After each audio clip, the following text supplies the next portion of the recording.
বাবা, ও বাবা, বৃষ্টি পড়ছে তো, বাড়ি যাবে না?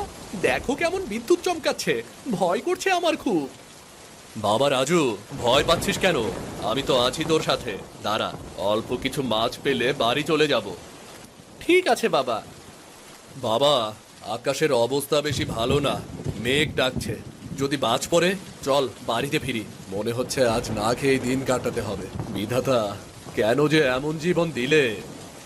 বাবা দেখো, কত জোরে বৃষ্টি হচ্ছে। এই বৃষ্টির ভেতর জঙ্গলের রাস্তা দিয়ে যেতে ভয় করবে তো। পাগল ছেলে, আমি আছি তো, তোর কিচ্ছু হবে না, চল বাড়িতে। এই বলে হৃদয় আর রাজু হাঁটতে শুরু করে। কিছুক্ষণের ভেতর তারা জঙ্গলের রাস্তায় চলে আসে। এমন সময় হঠাৎ রাজু দেখে একটা মাছ বৃষ্টির পানিতে ভেসে আসছে। বাবা, ওই দেখো, একটা মাছ বৃষ্টির পানিতে ভেসে আসছে, আমি ধরতে যাচ্ছি। আরে, এটা তো কই মাছ। তুই মাছটা ধরিস না, কাঁটা ফুরিয়ে দেবে। কই মাছের কাঁটা যদি একবার শরীরে ফোটে, আর রক্ষা নেই, ব্যথা পাবি খুব। তাহলে আমি কই মাছ ধরছি না।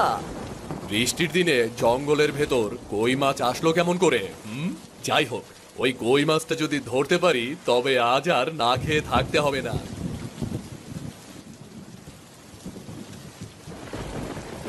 বাবা, তুমি তো মাছটা ধরতেই পারছো না। হাঁটতে হাঁটতে কত দূরে চলে এসেছি, দেখেছো? বাবা, মনে হচ্ছে আমাদের কপালটাই খারাপ রে।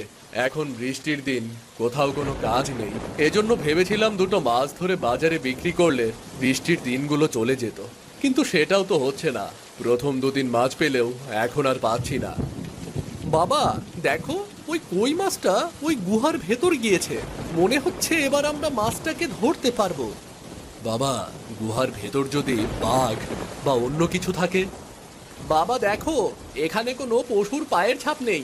আমার মনে হয় এই গুহাতে কোনো পশু থাকে না। তাছাড়া দেখো কেমন মেঘ ডাকছে, বৃষ্টিও দেখো কত জোরে জোরে পড়ছে। বাবা, শিলা বৃষ্টি হচ্ছে এখন। গুহার ভেতর ছাড়া আমাদের দাঁড়াবার জায়গা নেই, চল তাড়াতাড়ি।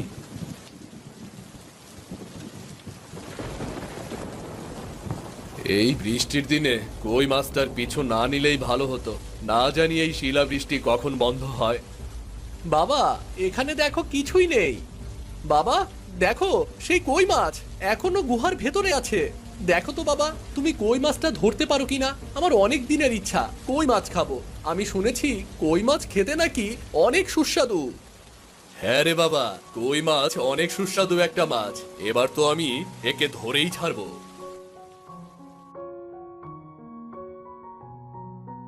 গুহার দেয়ালে একটা বাড়ি দাও, মাছটা মরে যাবে। বোকা ছেলে, এটা কই মাছ, খুব সহজে মরে না। এই কথা শুনে রাজু ইট নিয়ে আসে। হৃদয় যখনই কই মাছকে মারতে যায়, ঠিক তখনই কই মাছ কথা বলে ওঠে। তোমরা আমাকে মেরো না, দোহাই তোমাদের, তোমরা আমাকে মেরো না। এ কি, একটা কই মাছ হয়ে তুমি কেমন করে কথা বলছো?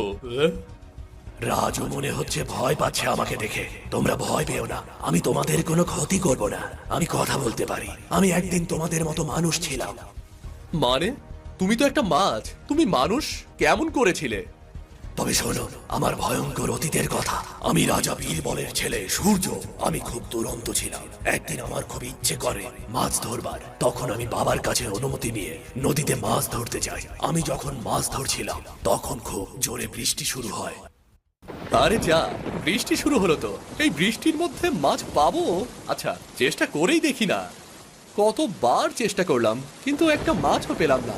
আর একবার চেষ্টা করব, যদি মাছ না পাই তবে চলে যাব। এই বলে সূর্য আবারও জাল ফেলে। ঠিক তখনই সূর্যের বড়শিতে একটা কই মাছ বাঁধে। যাক, অবশেষে একটা মাছ বেঁধেছে বড়শিতে। মেরো না, মেরো না আমায়। তোমার বড়শিতে আমার এমনিতেই ঠোঁটটা আটকে গিয়েছে। পানি ছাড়া থাকতে যে আমার বড্ড কষ্ট হচ্ছে। ও মা, কই মাছ দেখি কথা বলছে। কথা বলা মাছ হয় নাকি? যাই হোক, আমি এক কথায় মানুষ। তোকে মারতে চেয়েছি যখন, তোকে মারবই।